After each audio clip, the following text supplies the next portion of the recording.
бывает, вдохновляюсь какими-то фотографиями, бывает, я сижу в Инстаграме, увижу какую-нибудь красивую девушку, нашу крымско-татарскую, там, со свадьбы или еще каких-нибудь, и вот мне очень нравится образ, и я оттуда что-то там могу взять.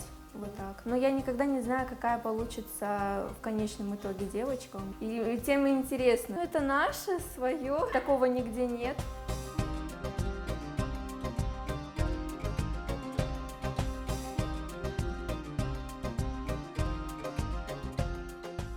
Я делала несколько лет назад на Ураза Байрам открыточку такую пригласительную, вот выставила, и все, и я вот листаю ленту, и она попадается чуть ли не через 2 картинки, моя картинка, ну приятно очень, что людям нравится, они выставляют.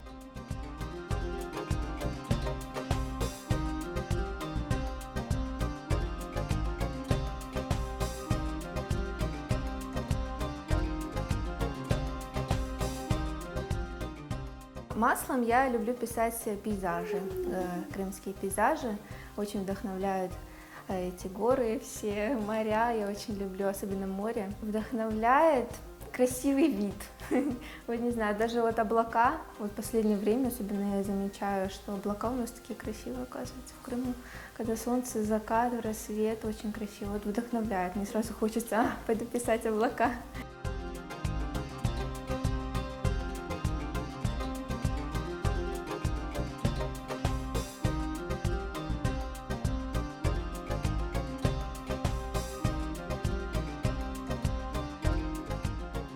Мне захотелось сделать что-то свое, детское такое, обучающее.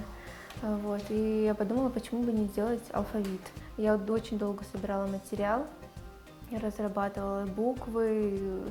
Хорошо, что мне муж помогал, я без него бы, наверное, ничего не сделала. Вот мы сидели с ним вечерами, он давай вот это, нет, давай вот это. Рисовала я все это где-то 1,5 месяца. Вот, собрала все в один, и сразу и в плакат, и в разукрашку.